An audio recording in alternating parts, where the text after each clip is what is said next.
The truck hit another hole in the road and I grabbed the side rail to keep from bouncing off the bench. We'd been driving for hours, moving closer to the front. July in Normandy was hot and sticky, and my uniform was already soaked through with sweat. The guys around me looked just as miserable. "Almost there, boys," the driver called back. I checked my medic bag for the 100th time. Bandages, sulfa powder, morphine syrettes, scissors. Everything was there, same as the last time I checked. I'd only finished my medical training 3 months ago. Now here I was, headed to join the 4th Infantry Division as they pushed through France. "You knew?" the guy next to me asked. "Yeah, just got my assignment last week." He nodded. "You'll get used to it, or you won't." The truck slowed and we all looked around. I could hear it now, the distant boom of artillery. My stomach tightened. "End of the line," the driver shouted. "St. Lo's about 2 miles that way. Your unit's dug in along that ridge." We jumped down from the truck, grabbing our gear. An officer was waiting for us. "Lawrence?" he called, checking his clipboard. "Here, sir." I stepped forward, the red cross on my armband standing out against my uniform. "Head up that way. Captain Dominguez is expecting you." I nodded and started walking. The sound of artillery grew louder with each step. My mouth went dry. This wasn't training anymore. I found Captain Dominguez in a makeshift command post, a dirt-floored tent with maps spread across a wooden table. He barely looked up when I reported. "Lawrence, good. We need medics. Find a spot along the line. Stay low. Keep your head down." He pointed vaguely toward the front. "Germans have been hitting us with artillery all morning." "Yes, sir." I headed in the direction he pointed, passing soldiers hunched in shallow foxholes. Their faces were dirty, eyes watchful. I felt like a kid on his first day of school, not knowing where to sit. "Hey, medic." Someone waved me over. "You just get here?" "Yeah, Milo Lawrence." I crouched down near his position. "Ronnie Marsh." He grinned and offered his canteen. "Welcome to the shit show." I took a swig of water. "Thanks. Stick near me if you want. I've been here 3 weeks, practically a veteran." I started to answer when the world exploded. The shell hit somewhere to our right. The ground shook and dirt rained down. Then another hit, closer, and another. "Incoming!" someone screamed. Soldiers dove for cover. I dropped flat, pressing myself into the dirt. The noise was unbelievable, not just loud but physical, pounding against my body. Each explosion sent dirt and rock flying. I couldn't move. My training, all those months of practice, gone. I just lay there, eyes squeezed shut, waiting to die. "Medic! We need a medic!" The scream cut through everything else. I opened my eyes but still couldn't move. "Medic! For God's sake!" Something kicked in. I pushed myself up and ran toward the voice, staying low. The artillery was still falling, but something else was driving me now. I found 3 soldiers huddled in a shallow depression. One was on his back, blood spreading across his chest. "Ronnie," I said, recognizing him immediately. "Hey, I'm here." His eyes were wide with fear. "Can't breathe right," he gasped. I ripped open his shirt. The wound was bad. Shrapnel had torn through his upper chest. Blood bubbled with each breath, sucking chest wound. I knew what to do. I'd practiced this. "Hold on," I said, digging in my bag for bandages. I sprinkled sulfa powder over the wound, then pressed a bandage against it, trying to create a seal. "Am I gonna die?" Ronnie asked. His voice was thin, scared. "Not if I can help it," I said, working faster. But the blood kept coming, too much of it. His skin was turning gray. "Tell my mom," he started, then coughed. Blood sprayed from his mouth. "Tell her yourself when you get home," I said, "Stay with me, Ronnie." I gave him morphine, adjusted the bandage, tried to stop the bleeding. Nothing worked. He just kept looking at me, his eyes locked on mine as the life drained out of them. "No, no, no," I whispered. "Come on." His chest rose once more, then stopped. His eyes still stared at mine, but Ronnie wasn't there anymore. I sat back on my heels. I'd failed. My first patient, and I'd failed. "Move!" Hands grabbed me, yanking me sideways just as another shell hit where I'd been kneeling. The explosion sent dirt and rock flying everywhere. I landed hard in a foxhole, someone on top of me. "Stay down," a voice ordered. The man rolled off me, and I got a look at him. Staff sergeant, with a medic armband like mine. "I'm Devin Blair." "Milo Lawrence," I managed. "I know." He peered over the edge of the foxhole. "Artillery's shifting. We've got work to do." Before I could answer, he was up and moving. I followed, still dazed. All around us, men were calling for help. Devin moved from one to the next, his movements quick and precise. He didn't waste a single motion. I tried to help where I could. One guy had shrapnel in his leg. Another had been hit in the shoulder. I bandaged them up as best I could while Devin handled the serious cases. "How are you so calm?" I asked him during a brief pause. "Focus on the wound," he said, not looking up from the soldier he was treating. "Nothing else matters. Not the battle, not the noise, just the wound in front of you." I watched him work for a few more seconds. He moved like a machine, each action perfect. No hesitation, no wasted effort. The rest of the day passed in a blur of blood and bandages. By sunset, the artillery had stopped, and we'd evacuated the worst cases to an aid station behind the lines. My uniform was stiff with dried blood. My hands wouldn't stop shaking. We ended up in a farmhouse that night, what was left of it anyway. Half the roof was gone and one wall had collapsed, but it was better than sleeping outside. I sat against a wall, trying to clean the blood from under my fingernails. Devin sat down next to me and offered me a cigarette. I took it even though I didn't smoke much. "Rough first day," he said. I couldn't save him. The image of Ronnie's eyes wouldn't leave me. Sometimes you can't. Devin lit his cigarette, then mine. "But you saved 2 others today." I froze when the shells started falling. Just lay there. Everyone does, first time. He blew out smoke. "The trick is getting up anyway." "How do you do it?" I asked. "Stay so calm?" "Practice. Focus. Knowing exactly what to do for each type of wound." He looked at me. "I can teach you if you want to learn." I nodded. "I need to learn. I don't want to lose another one like Ronnie." "You will," he said bluntly. "That's war, but I can show you how to save the ones that can be saved." He reached into his pack and pulled out a small notebook. "First lesson. For a sucking chest wound, you need to seal 3 sides, not all 4. Creates a valve effect." He sketched it quickly. "Like this." I leaned closer, watching as he drew the proper technique. Outside, the war continued. But in that broken farmhouse, I focused only on Devin's lessons, determined to learn everything he could teach me. I followed Devin around like a shadow for 3 weeks straight. Didn't have much choice, really. The guy knew his stuff, and I needed to learn fast if I was going to be any use to anybody out here. Every morning, we'd check supplies together. Bandages, sulfa powder, morphine, scissors. He'd quiz me while we worked. "What's the first thing you check with a chest wound?" he'd ask. "Breathing. Then seal it on 3 sides," I'd say. "Good. And with arterial bleeding?"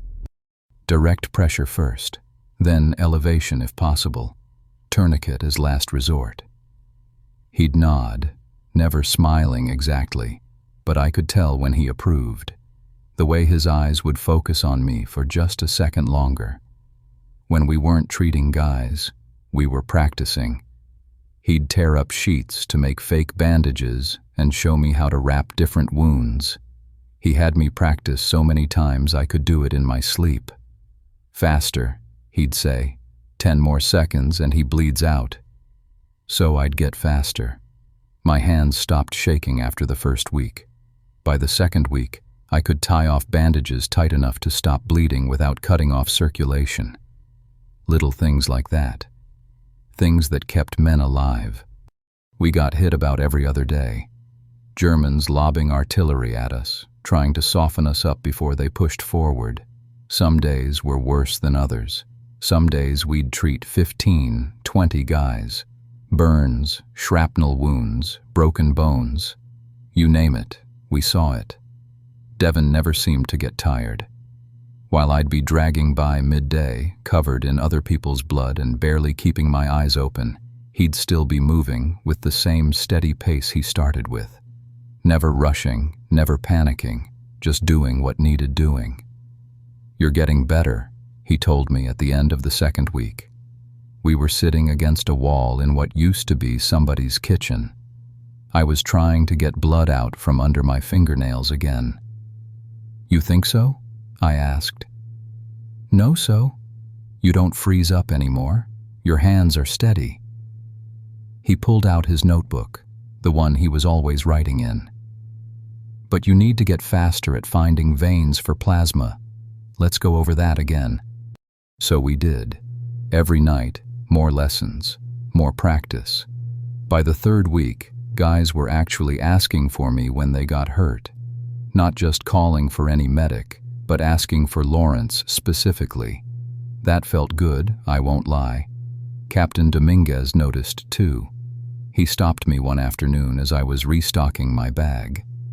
"Lawrence," he said, "you've come a long way since you got here." "Thank you, sir."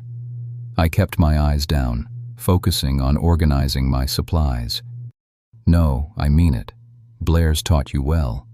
You're becoming one of the best medics we've got." He clapped me on the shoulder. "Keep it up." I nodded, feeling awkward about the praise. "Just trying to do my job, sir."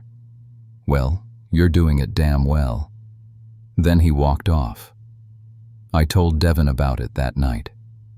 We were in our usual spot, a half-collapsed barn where we'd set up our sleeping area away from most of the other guys. "Captain said I'm getting good," I said, trying not to sound too proud. Devin just nodded. "You are. You've got good instincts. Just needed some guidance. It's all you, man.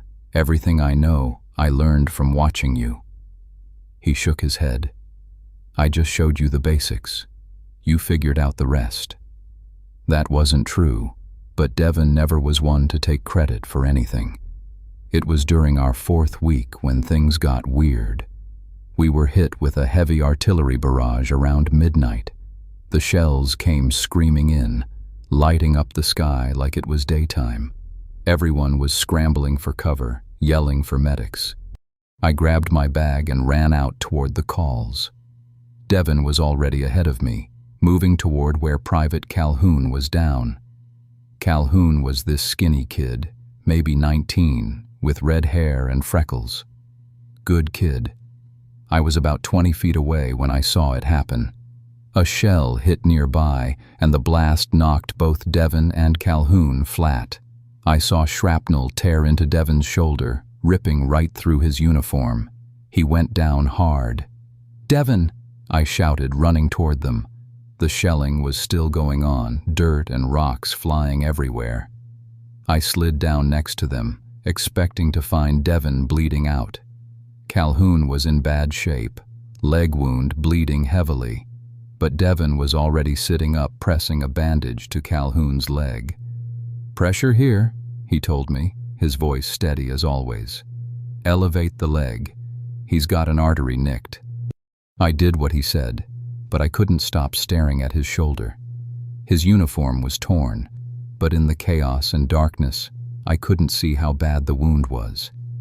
"You're hit," I said. "I'm fine. Focus on Calhoun." We got Calhoun stabilized and evacuated to the aid station. The shelling stopped around dawn, and I finally had a chance to check on Devon. But he'd disappeared, probably to help other wounded. I didn't see him again until morning. I was checking supplies, trying to figure out what we needed to restock, when he walked up. His uniform was different, a clean one with no tears or blood. "How many did we lose?" he asked, like it was any other morning. I stared at him. 3 dead, 11 wounded. I couldn't stop looking at his shoulder, the same one I'd seen take shrapnel just hours before. "How's your shoulder?" He looked confused. "My shoulder?" "You took shrapnel last night, right there." I pointed to where I'd seen it hit him. He shrugged. "Just got my bell rung, knocked down by the blast. I was lucky." "No, I saw it. The shrapnel tore right through your uniform. Must have just caught the fabric. I'm fine, Lawrence." He changed the subject. "We need more plasma. I'll talk to supply." I let it go, but it bothered me. I know what I saw. After that, I started noticing other things about Devon that didn't add up, like how he never really ate. He'd get his rations with everyone else, but he'd always end up giving most of it away. "Not hungry," or "You need it more than me," he'd say. And mail call. Every guy in the unit lived for mail call except Devon. He never got letters, never seemed to expect any. When I asked if he had family back home, he just said, "Not anymore," and left it at that. But the weirdest thing was how he acted during combat. Most veterans, the ones who'd been fighting a while, they developed this controlled calm. They'd still duck when shells came in, still take cover when bullets flew by. Not Devon. He moved through firefights like he was taking a walk in the park. No fear, not even caution, really. Just this total focus on getting to wounded men, like his own safety didn't matter at all. I watched him walk straight into machine gun fire to pull a lieutenant out of a ditch. The bullets were kicking up dirt all around him, and he didn't even flinch. Just picked the guy up and carried him back. No one does that. No one human, anyway. I didn't know what to make of it. Still don't. But I know what I saw that night with Calhoun, and Devon's shoulder should have been torn to pieces. Instead, there wasn't a scratch on him the next day. Not one damn scratch. The mortar rounds started falling around 9 that morning. We'd been dug in for 2 days with minimal action, so the sudden barrage caught everyone off guard. I grabbed my medic bag and ducked low, moving from foxhole to foxhole to check if anyone needed help. "Medic, we need a medic over here." I heard the call from somewhere to my left. I ran toward it, keeping my head down as dirt and debris rained around me. The Germans had our position dialed in perfectly. A couple of soldiers waved me over to a shallow depression where a lieutenant was propped against the dirt wall. His leg was bleeding badly, looked like shrapnel had torn through his thigh. I recognized him as Lieutenant Santos. "How bad is it?" he asked through gritted teeth. "Let me take a look." I cut away the fabric of his pants to get a better view of the wound. The shrapnel had sliced deep, and blood pumped steadily. Not arterial, thank God, but bad enough. I reached into my bag for sulfa powder and bandages. "You'll be okay, Lieutenant. Need to stop this bleeding, though." Santos nodded, his face pale. "Not my first injury. Probably won't be my last if I live through this one." I poured sulfa into the wound and pressed a bandage firmly against it. Santos hissed in pain but didn't cry out. "You're that new medic, right?" he asked, clearly trying to distract himself from the pain. "Lawrence?" "Yeah, Milo Lawrence." I wrapped another bandage around his thigh, tying it tight to maintain pressure. "Been here about a month now. You're working with Blair, aren't you?" Santos's eyes had a glassy look that worried me. Blood loss was making him lightheaded. I nodded. Devon's been showing me the ropes." Santos let out a strange laugh that turned into a grimace. "That's what everyone says. Devon's been showing me the ropes." I kept working on his leg, adding another layer of bandages. The bleeding was slowing, but Santos was getting chattier, which sometimes happens when shock sets in. "You know what's strange about Blair?" Santos leaned in closer, his voice dropping to a whisper. "I heard something from guys in the 1st Infantry. They said Blair was with them at Omaha Beach." "Yeah? He gets around, I guess." I checked the bandage to make sure it was secure. Santos grabbed my wrist, his grip surprisingly strong. "No, you don't get it. They said he took a direct hit from a German 88. Nothing left but dog tags." I froze for a second, then went back to adjusting the bandage. "That's just battlefield gossip, Lieutenant. Devon's right here with us." "That's what I thought, too." Santos's voice was getting fainter. "But 3 different guys told me the same story. Said they all recognized him when they saw him here. Said it was impossible." Santos's eyes rolled back and he slumped against the dirt wall. "Lieutenant? Lieutenant." I checked his pulse. Still there, but weak. The blood loss had finally caught up with him. I flagged down 2 nearby soldiers. "Help me get him to the aid station. He needs plasma." We carried Santos back through the chaos. All the while his words kept repeating in my head. Nothing left but dog tags. I pushed the thought away. I had work to do. That night was quiet. The Germans had stopped shelling us around sunset. I sat in my foxhole cleaning blood from under my fingernails, a habit I'd picked up. I couldn't stop thinking about what Santos had said. It was crazy. Had to be the ramblings of a man losing blood. For the next couple days, I started paying more attention to how people interacted with Devon. I didn't want to come right out and ask about some crazy ghost story, so I kept it casual.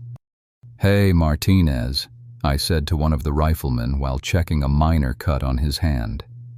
"How long have you known Devon Blair?" Martinez shrugged. "The staff sergeant? Since we landed, I guess. Good medic. Saved Perkins after that artillery hit last week." But when I asked Sergeant Reynolds the same question, he looked confused. "Blair? Don't think I know him. New replacement?" "No, the medic, staff sergeant. Dark hair with some gray at the temples. Been here since D-Day at least." Reynolds frowned. "We've got a few medics. You mean Anderson?" I let it drop. Maybe Reynolds just hadn't worked directly with Devon. But it was strange. Captain Dominguez knew Devon well enough. I heard them discussing evacuation plans for the wounded. But I noticed something odd. The captain never gave Devon direct orders. He'd say things like, "We should get these men moved back," or "Those bandages need changing," but never "Blair, do this," or "Blair, I need you to." Everyone just seemed to defer to Devon on medical issues, like he had authority without needing rank. 3 days after Santos got hit, Devon and I were checking supplies in an abandoned barn we'd converted to a temporary aid station. It was the first chance I'd had to talk to him alone. "Devon, how long have you been a medic?" I asked, trying to sound casual. "Long enough to know we're low on morphine," he replied, not looking up from his inventory.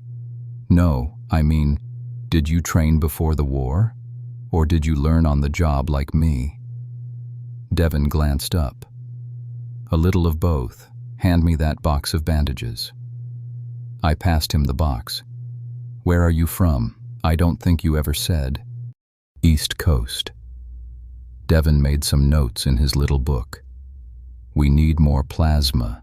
Make a note to request it when the supply truck comes tomorrow." Every personal question got deflected. Every attempt to learn about his past got turned around to focus on supplies or training or patience. After 15 minutes, I knew exactly nothing more about Devin Blair than when I started. That night, I watched Devin move through the camp. Something I'd never noticed before jumped out at me. Some soldiers nodded to him or asked him questions about their buddies in the aid station. Others looked right through him, like he wasn't even there. Corporal Jenkins handed Devin a cup of coffee, and they talked for a few minutes about a wounded friend. Then Lieutenant Parker walked right between them without acknowledging Devin at all, even bumping his shoulder slightly as he passed. I started watching more carefully after that. The way some men spoke to Devin with almost religious respect. The way others never seemed to notice him at all. The way he moved through gunfire without flinching. The way his uniform stayed impossibly clean despite the mud and blood we waded through daily. I didn't believe in ghosts, didn't believe in anything much beyond what I could see and touch. But sitting in my foxhole that night, watching Devin teach another medic how to properly wrap a head wound, I couldn't shake the feeling that something wasn't right about Staff Sergeant Devin Blair. The Germans stepped up their attacks that week. We were moving from one hot spot to another, barely getting a chance to breathe. Devin and I worked side by side, treating everything from minor shrapnel wounds to guys missing limbs. I got better at blocking out the screaming. My hands stopped shaking completely. "Lawrence, we need plasma here," Devin called from across our makeshift aid station. I grabbed 2 units and hurried over. A private with a nasty stomach wound lay on the ground, face pale as paper. Devin had already stopped the bleeding, but the kid needed volume fast. "Find a vein," Devin said. I tied off the guy's arm and slapped the inside of his elbow a few times.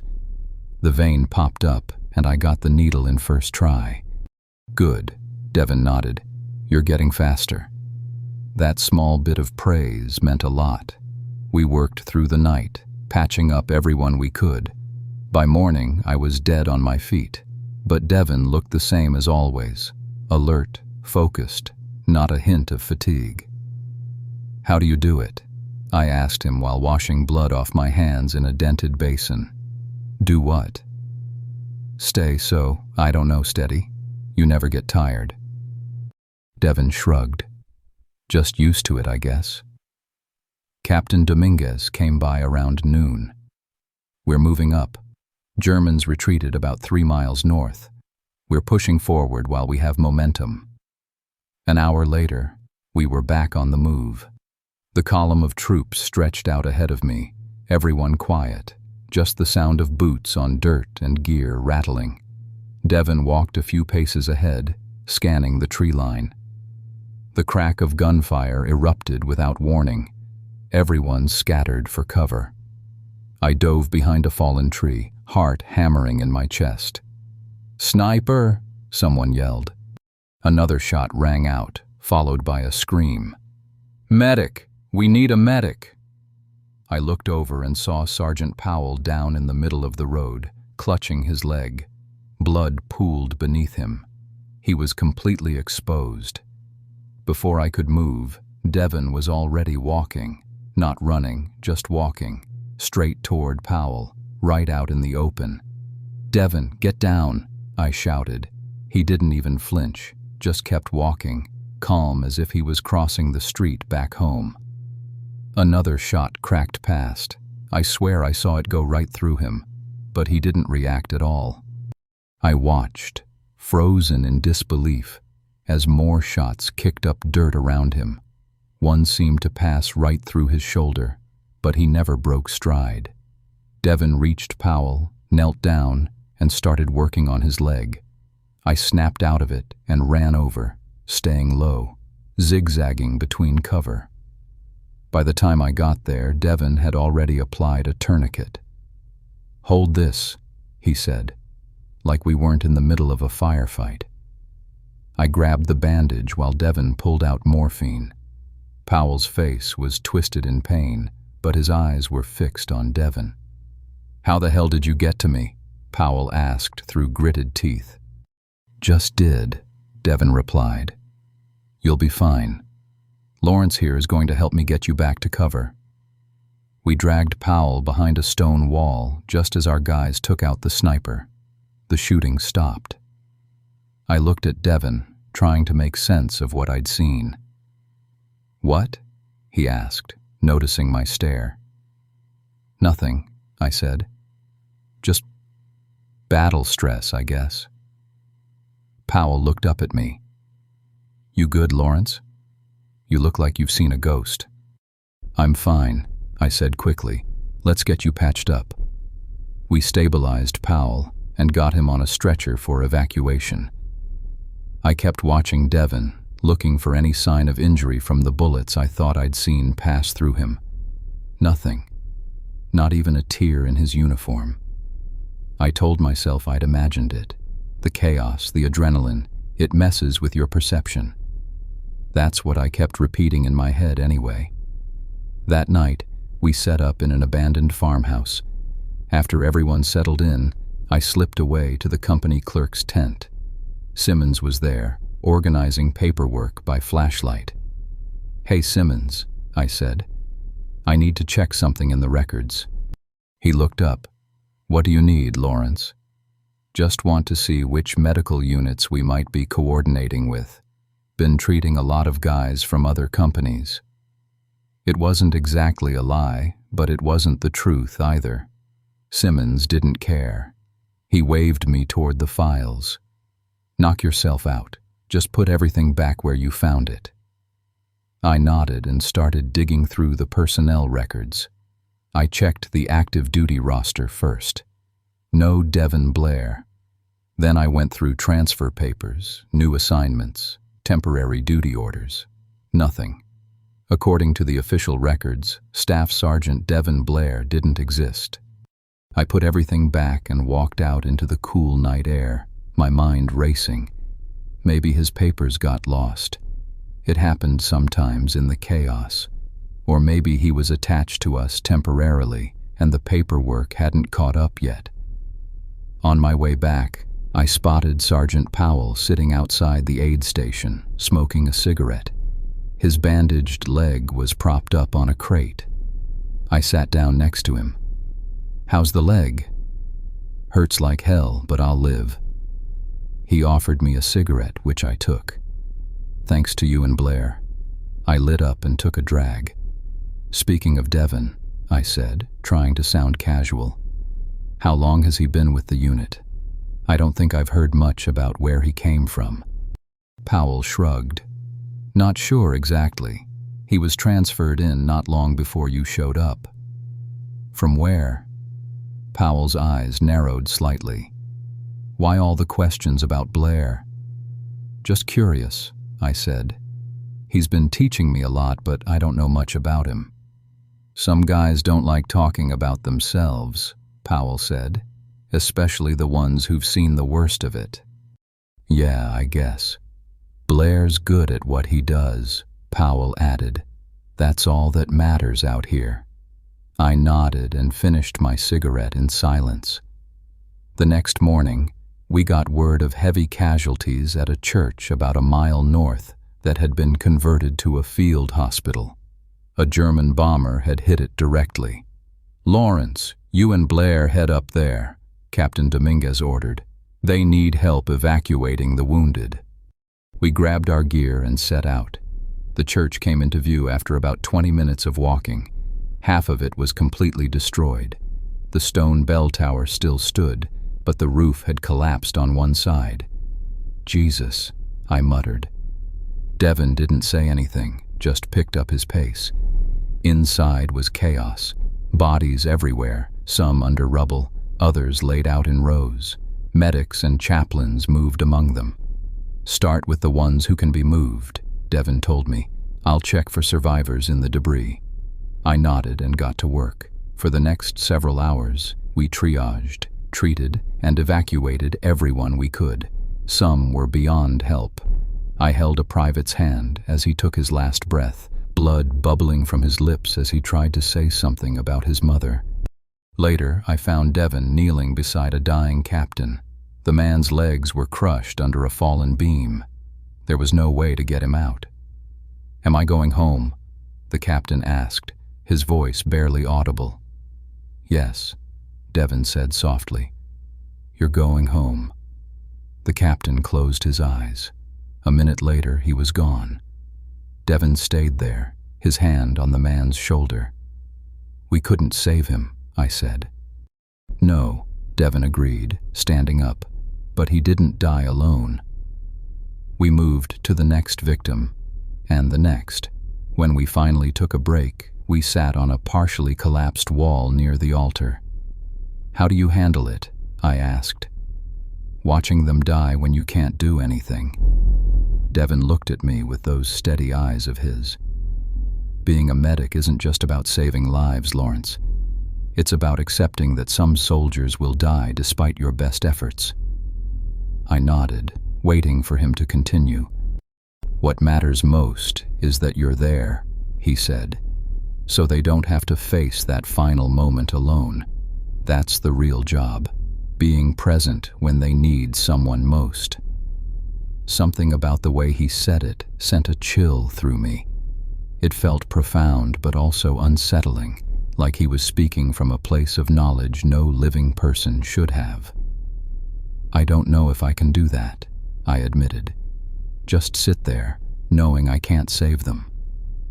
"You already have," Devon said, "with that private earlier. You stayed with him." I hadn't realized he'd noticed. We finished up as evening approached. Devon said he wanted to check something outside before we left. I followed him out to the churchyard where a small cemetery had been started. American flags marked fresh graves. Devon stopped in front of one particular grave. The wooden cross had a set of dog tags nailed to it. I couldn't make out the name from where I stood, but the date was clear. June 6th, 1944. D-Day. Devon just stood there, staring at it. The fading sunlight cast long shadows across the graves. For the first time since I'd met him, Devon looked different. Not calm or in control. Almost sad. I stayed back, watching him, the mystery surrounding my enigmatic partner deepening with every passing second. The Germans hit us hard that morning. We were dug in around Saint-Germain-sur-Sèvre when the first shells started falling. Not the usual harassment fire, this was different. They were coming back at us with everything they had. "Counterattack," someone shouted. I grabbed my medic bag and looked for Devon. He was already moving toward the front line where the shells were landing. I ran after him, keeping low. The ground shook with each explosion. Dirt rained down. The noise was constant, that horrible whistling followed by the crack and boom that you never get used to. "Lawrence, over here!" Devon was kneeling beside a private whose arm was badly mangled. "Hold pressure while I get a tourniquet." I pressed down on the wound, blood seeping between my fingers. The kid couldn't have been more than 19. His face was white as paper.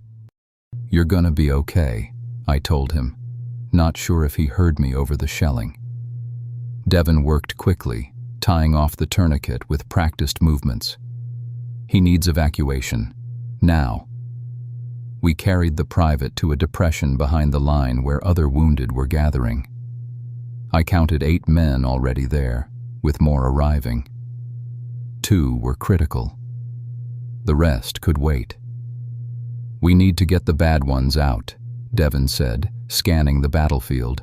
"The Germans are pushing forward. This position will be overrun soon." Captain Dominguez appeared, ducking as a shell landed nearby. "We're falling back to the ridge. Get these men out now." The next hour was a blur. We worked our way through the wounded, patching what we could and loading the worst cases onto stretchers. Devon moved with that weird calm of his, never flinching at the explosions, never rushing but somehow always ahead of me. I was getting better, though. My hands didn't shake anymore when I tied bandages. I found veins on the first try when we gave plasma. I was learning. But something still bothered me about Devon. The way soldiers sometimes looked through him, how he never ate. the wound I saw that disappeared. Santos's story about Omaha Beach. Lawrence. Devon's voice cut through my thoughts. Sergeant Powell's hit bad. Need your help. I ran to where Devon was kneeling beside Miguel Powell. I knew Powell. Good guy, always sharing his cigarettes. Now he lay on his back, blood soaking through his uniform from multiple wounds in his chest and leg. Is he? I couldn't finish the question. Still alive, barely. Devon was already cutting away Powell's blood-soaked pant leg. Get the stretcher ready. We need to move him now. I grabbed a canvas stretcher and laid it out beside Powell. Devon had stopped the worst bleeding and given him morphine. Powell's eyes were open but unfocused. Doc? Powell whispered when he saw me. Am I gonna make it? We're getting you out of here, I said. Not really an answer, but it was all I had. Devon nodded at me, and we carefully shifted Powell onto the stretcher. I took the front, Devon the back, and we lifted together. Powell wasn't a big guy, but with all our gear and the uneven ground, it was hard going. The shelling had shifted, falling behind us now. The Germans were walking their artillery toward our new positions. We needed to move faster. This way, Devon called, angling toward a small road where I could see a couple of jeeps with red crosses painted on the hoods. Aid stations set up half a mile back. We were maybe 50 yards from the jeeps when I heard it, the distinctive whistle of an incoming shell. Close. Too close. Down, Devon shouted. But we couldn't drop Powell. We just hunched over and kept moving. The world exploded. I felt the blast before I heard it, a wall of pressure that lifted me off my feet and threw me sideways. The stretcher twisted in my hands. Pain tore through my right leg, hot and sharp. I hit the ground hard, still gripping the stretcher handle. My ears rang. Everything moved in slow motion. I saw Powell sliding off the tilted stretcher. I tried to hold on, but couldn't feel my fingers properly. I looked for Devon. He was still standing somehow, just 3 feet away. Our eyes met for a second. Then another shell hit. This one landed right beside him. Right beside him. The explosion was blinding. I covered my face with my arm, felt the heat and pressure wash over me. When I looked again, the smoke was clearing. There was a crater where Devon had been standing. Devon! I screamed. My voice sounded weird and far away through the ringing in my ears. Devon! There was no answer, no movement, just the crater and scattered dirt. I tried to stand, but my leg wouldn't work. Looking down, I saw blood spreading across my pants. Shrapnel. I dragged myself toward Powell, who had fallen from the stretcher but was still breathing. Hang on, Sergeant, I said, pulling myself closer. I reached for my medic bag, but it wasn't there. Must have lost it in the blast. Powell's eyes focused on me for a moment. Where's the other guy? He asked weakly. Before I could answer, more people arrived. Medics in uniforms like mine, but from another unit. One of them dropped down beside me. You hit bad? He asked, already cutting my pant leg open to check the wound. My friend, I gasped. Devon, he was right there. The shell. The medic, his name tape said James, looked confused. What friend? You were carrying this guy alone when we saw you go down. No, I said. No, Devon Blair was with me, staff sergeant. He was carrying the back of the stretcher. James shook his head while bandaging my leg. There was nobody else, buddy. Just you and this sergeant here. You're lucky you weren't killed. That's impossible. I tried to sit up, but James pushed me back down. He was right there, 3 feet away. The shell hit him directly. Another medic joined us, helping stabilize Powell. He checked Powell's wounds and gave him plasma right there in the dirt. We need to get both of these men to the aid station now. James said to his partner. "This one's leg is bad, but the sergeant's chest wounds are critical." I couldn't understand why they were acting like Devon wasn't there. I looked around frantically, trying to spot his body, a piece of his uniform, anything. "Listen to me," I said, grabbing James's sleeve. "Staff Sergeant Blair was carrying the other end of this stretcher. He was right there when the shell hit. We need to find him." James exchanged a look with the other medic. The kind of look you give when you think someone's lost it. "Son, there was no one else here when we arrived," he said gently. "Just you and the sergeant on the ground. Maybe you're confused from the blast." "I'm not confused." My voice came out louder than I meant it to. "Check the crater. He has to be there." James sighed and walked over to the smoking hole in the ground. He circled it once, looking down. "Nothing here," he called back. "No body, no blood, no gear." That couldn't be right. I'd seen Devon standing right there. The shell had landed right beside him. There should have been something. "His dog tags," I said desperately. "Check for dog tags." The other medic was securing Powell to a proper stretcher. He glanced at James, who shrugged and bent down, running his hand through the loose dirt around the crater. "Nothing," he said, walking back. "Look, we need to get you both out of here now. The Germans are still advancing." 2 more medics arrived with another stretcher. They lifted me onto it despite my protests. I kept trying to look back at the crater as they carried me away.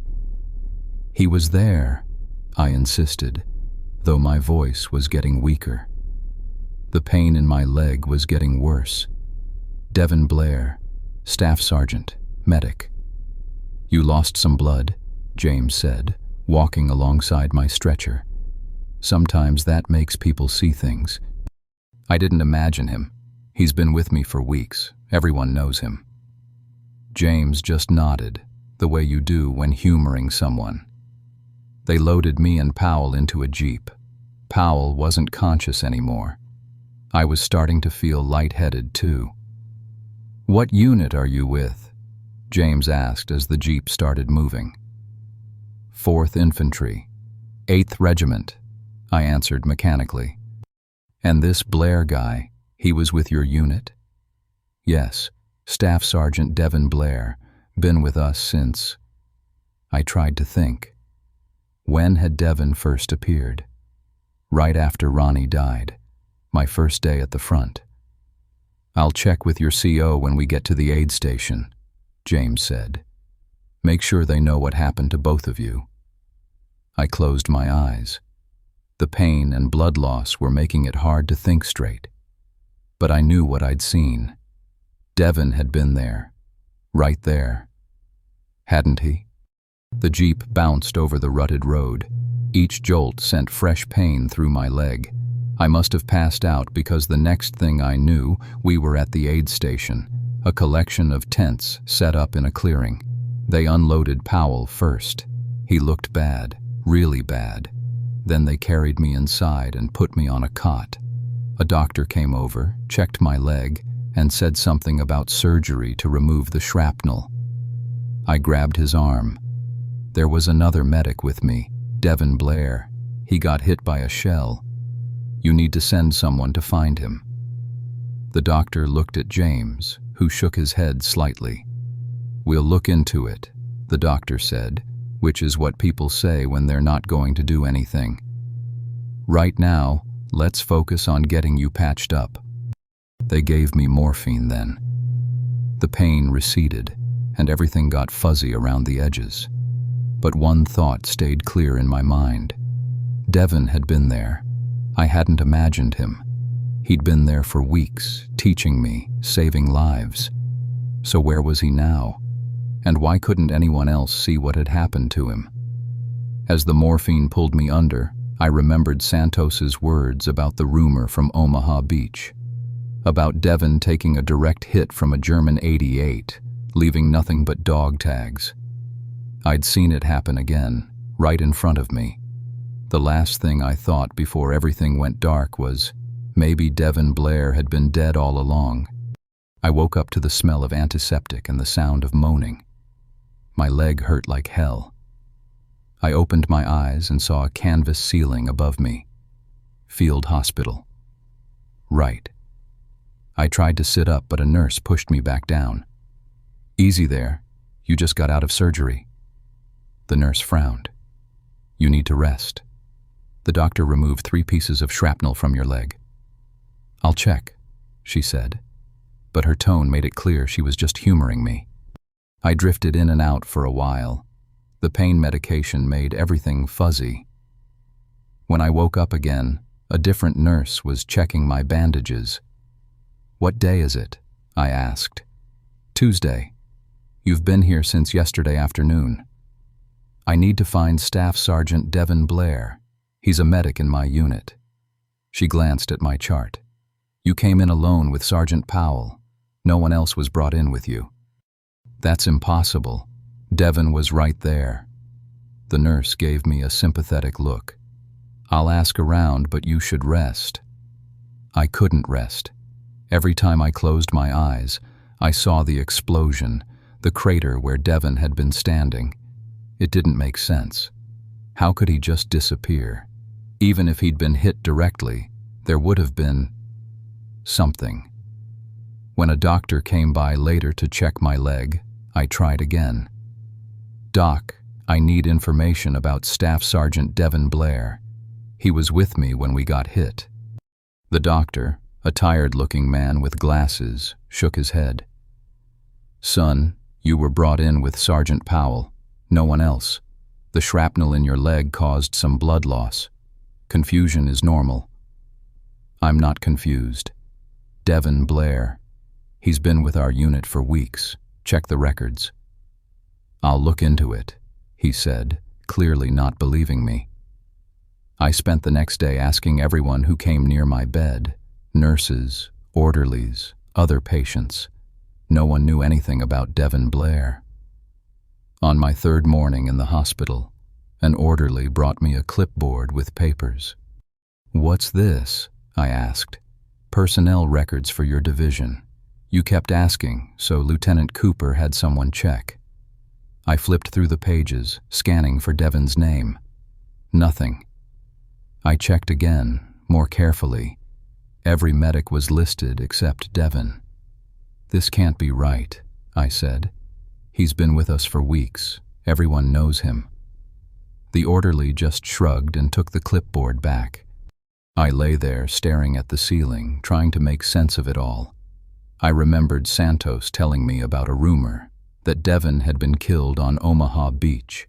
I'd dismissed it as battlefield gossip. Now I wasn't so sure. 2 days after surgery, a major walked into the ward. He moved between the beds, stopping to talk to each soldier. When he reached me, he looked at my chart. Corporal Lawrence, he said. I'm Major Melvin Stevenson. I tried to sit up straighter. Sir. At ease, son. How's the leg? Better, sir. They say I'll be walking in a couple of days.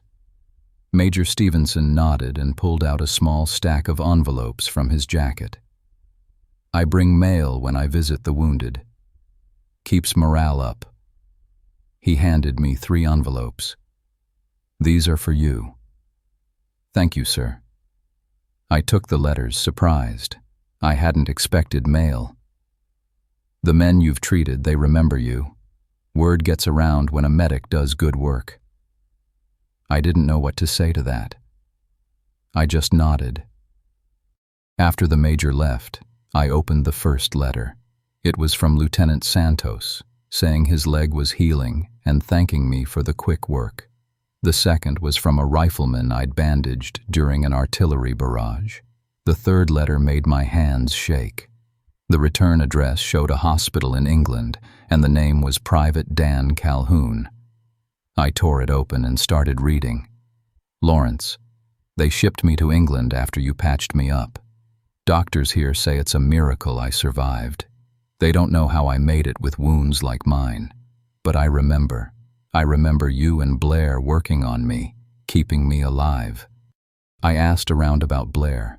A guy in the next bed was with 1st Division. When I mentioned Devin Blair, he got real quiet. Said Blair was one of the best medics they had, famous for staying calm under fire. Said Blair died on D-Day at Omaha Beach. Took a direct hit from a German 88. I told him that was impossible because Blair treated me weeks after D-Day. The guy just looked at me funny and said a lot of strange things happen in war. Anyway, thanks for saving my life. The docs say I'll recover enough to go home soon. Dan Calhoun. I read the letter 3 times. My hands wouldn't stop shaking. Calhoun remembered Devin. But according to some 1st Division guy, Devin had died on D-Day, weeks before I ever met him.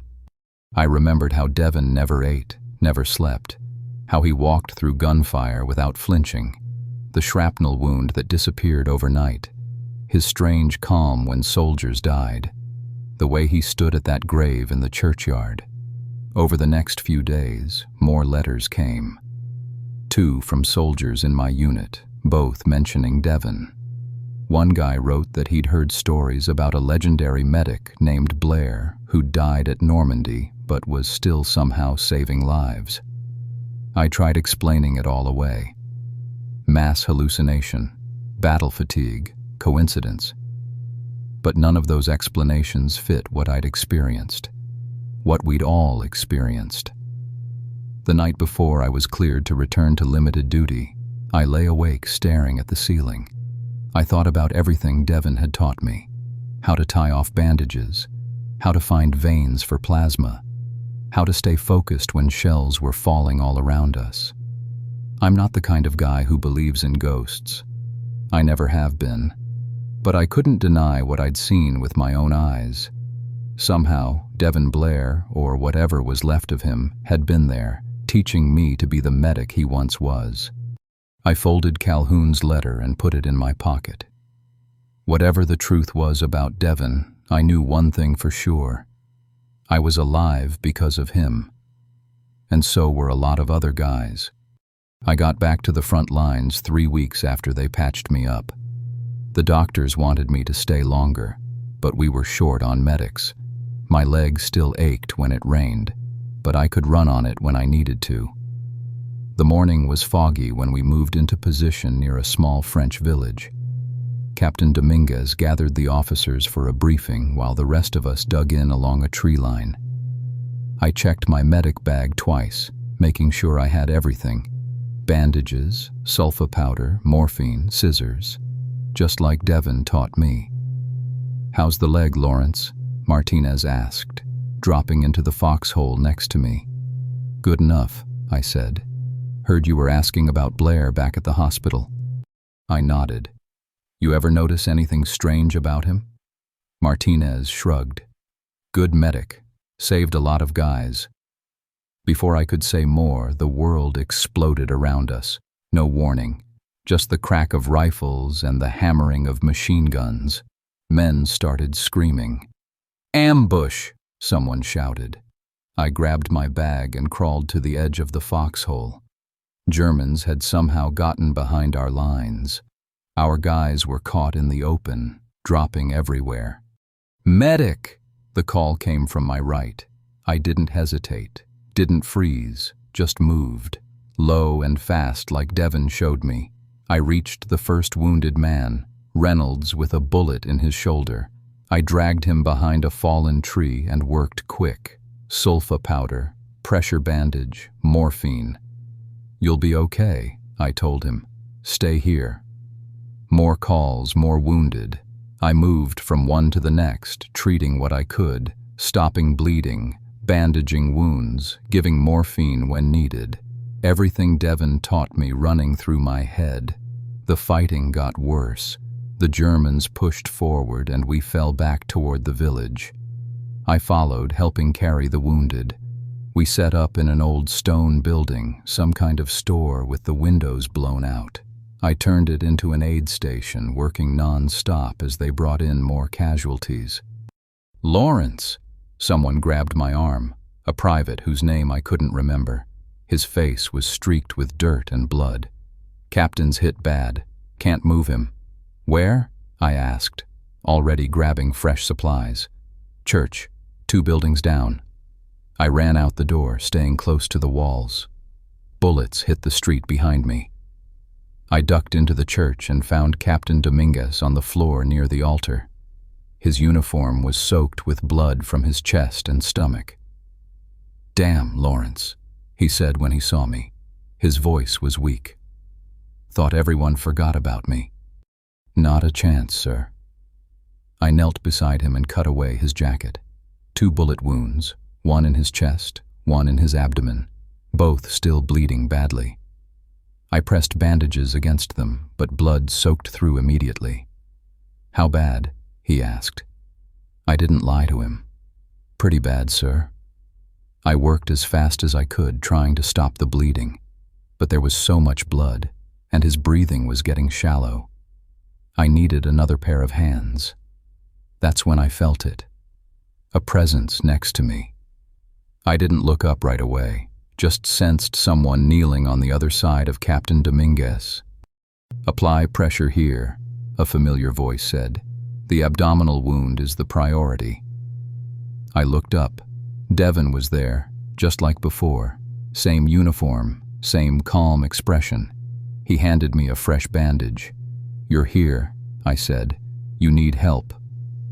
He reached for the captain's wrist, checking his pulse. "We need plasma." I didn't question it.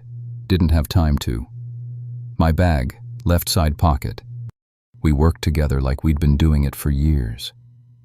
I followed his lead, holding pressure where he told me to while he set up the plasma. Captain Dominguez's eyes fluttered.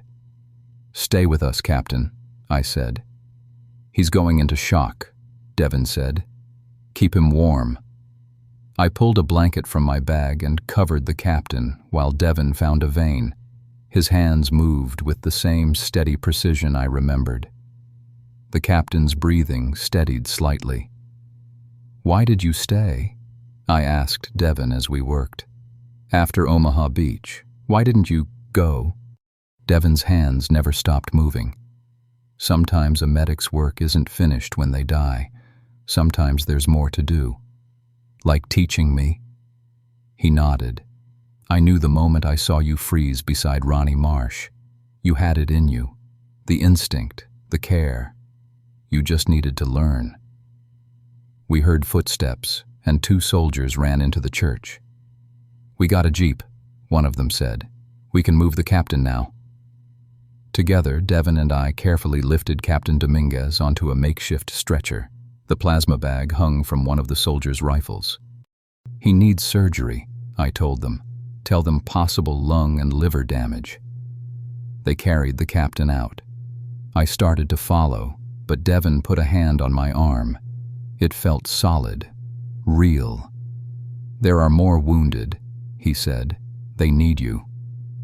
For the next few hours, we moved through the village together, finding wounded men in buildings and alleyways. I treated them the way Devin had taught me. Quick, efficient, focused. Some had minor wounds, others were critical.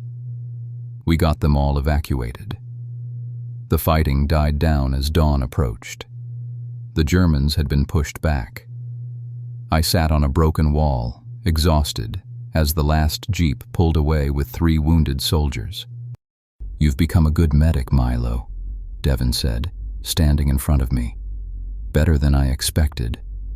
I looked up at him. "I had a good teacher. You were ready to learn." He smiled slightly. "And now I think you're ready to teach others." That's when I noticed the dawn light was beginning to shine through him. His form was becoming transparent, the stone wall behind him visible through his chest. "You're leaving," I said. It wasn't a question. "My work is done." He looked at his hands, which were fading. "You don't need me anymore." I stood up. "I wouldn't be alive without you. A lot of men wouldn't be. That's what being a medic means." Devin straightened up and saluted me. his figure growing fainter by the second. "You understand that now." I returned his salute, my throat tight. "Goodbye, Milo Lawrence," he said. His voice sounded distant now. "You're the medic I knew you could be." And then he was gone. The space where he'd stood was empty, just morning light and dust. I lowered my hand slowly, alone on the battlefield as the sun broke through the clouds. I sat on my cot in the hospital tent, trying to get comfortable with my leg propped up on a folded blanket. 2 days had passed since that morning. I needed to write everything down before I forgot any of it. I'd asked one of the nurses for some paper and a pencil. She gave me a small leather-bound journal instead, saying it belonged to a lieutenant who didn't make it. Said I'd make better use of it. My hand cramped up after a while. I flexed my fingers and looked at what I'd written. 4 pages filled front and back with small, tight handwriting. It still didn't seem enough to capture who Devon was. "You're certainly focused," a voice said. I looked up. Nurse Matthews stood there with a small package in her hands. She was the nice one who snuck me extra dessert sometimes. "Just writing some stuff down," I said, closing the journal. "This came for you." She handed me the package. "From England." The package was wrapped in brown paper and tied with string. My name was written on it in neat handwriting I didn't recognize. "Thanks," I said. "How's the leg today?" she asked. "Better. Still hurts when I walk too much." "Well, don't walk too much then." She smiled and moved on to check on other patients. I turned the package over in my hands. It wasn't very big, maybe the size of a book. The return address was from a military hospital in London. I couldn't think of anyone I knew there except Calhoun, the private Devon and I had saved, the one who wrote me that letter about Devon dying on D-Day. I untied the string and tore open the paper. Inside was a manila envelope and a folded note on official hospital stationery. I opened the note first. "Dear Medic Lawrence, I regret to inform you that Private Daniel Calhoun passed away 3 days ago due to complications from his wounds. Before his death, he requested this photograph be sent to you if anything happened to him. He spoke highly of you and another medic who saved his life in France. With sincere condolences, Margaret Wilson, Hospital Administrator." I sat there for a minute just staring at the note. Calhoun was dead. He'd survived his initial injuries, made it all the way to England, wrote me that letter, and still didn't make it. I opened the manila envelope and pulled out an old black and white photograph. It showed a group of men in medic uniforms standing in front of a building. They looked tired but determined, some smiling slightly at the camera. And right in the center, standing tall with that same calm expression I knew so well, was Devon Blair. I turned the photo over. Someone had written on the back in pencil, "1st Infantry Division Medical Unit, June 5th, 1944, day before Normandy landing, the day before he died." I looked at the photo again. There was no mistake. It was definitely Devon, looking exactly like he did when I knew him. Same height, same build, same steady gaze. He stood with his arms crossed, a small half-smile on his face. A chill ran through me. I'd known Devon was a ghost. I'd accepted that after everything I'd seen. But holding actual proof in my hands made it real in a different way. This wasn't just stories and rumors anymore. This was evidence that Devon Blair had lived, had been a real person who died on Omaha Beach, and then somehow stayed to help other medics like me. And now Calhoun was gone too. I remembered how Devon and I had worked together to save him, applying pressure to that leg wound, getting plasma into him. We'd gotten him out alive. He'd made it all the way to England, and now he was gone. That's when it really hit me. We saved some, but we couldn't save them all. Just like Devin told me that first night. I carefully folded the note and tucked it into my journal.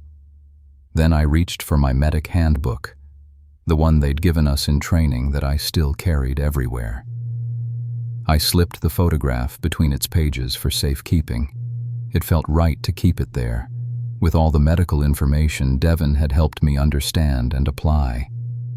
I sat back on my cot and stared up at the canvas ceiling.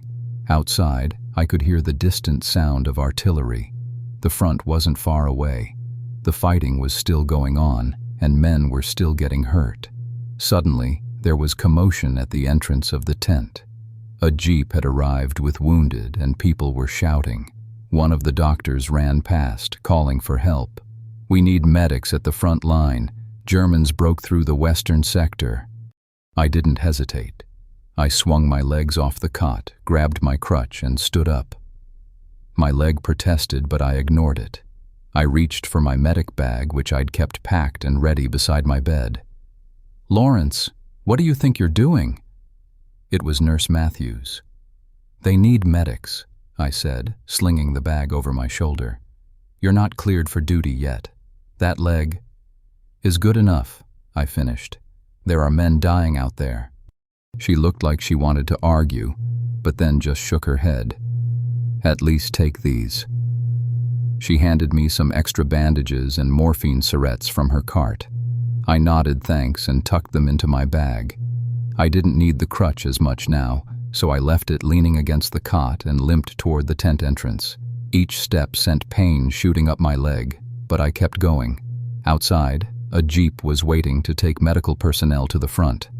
The driver looked at me skeptically when I approached. "You sure you're up for this, Doc?" "Yeah," I said, climbing in. "Let's go." The ride was bumpy, and my leg throbbed with every jolt, but I didn't care. All I could think about were the wounded soldiers waiting for help. I checked my bag again: bandages, sulfa powder, morphine, scissors, everything I needed, just like Devin taught me. We reached the edge of a small village where the fighting was heaviest. The driver stopped behind a partially collapsed wall for cover. "This is as far as I go," he said. "Aid stations set up in that building." He pointed to a stone structure about 50 yards away. "Good luck." I nodded and got out, keeping low as I moved toward the building. Gunfire echoed through the streets, and I could hear men shouting. A shell exploded somewhere to my right, showering dirt and debris. As I ran, something strange happened. The pain in my leg faded to background noise.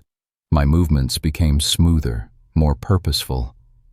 I felt a familiar calm settle over me, the kind of calm I'd seen in Devon so many times. It wasn't that I wasn't afraid anymore. I was, but the fear didn't matter. I reached the aid station and pushed through the door. Inside, 2 medics were working on wounded men laid out on the floor. One of them looked up. "Thank God," he said. "We've got more coming in than we can handle." "Where do you need me?" I asked, already pulling supplies from my bag. "That guy by the window, shrapnel in his side." I moved to the wounded soldier and knelt beside him. As I cut away his bloody shirt, I felt it again. That sense that I wasn't alone. Not a ghost or spirit, nothing supernatural. Just the weight of everything Devon had taught me, all the skills he'd passed on, the confidence he'd instilled in me. In that moment, I understood. Devon might be gone, but his work wasn't finished. It continued through me, through every soldier I treated, through every life I saved or comforted in their final moments. That's why he stayed after Omaha Beach, to make sure his knowledge and skills lived on. I pressed a bandage against the soldier's wound and told him he'd be okay. And I meant it.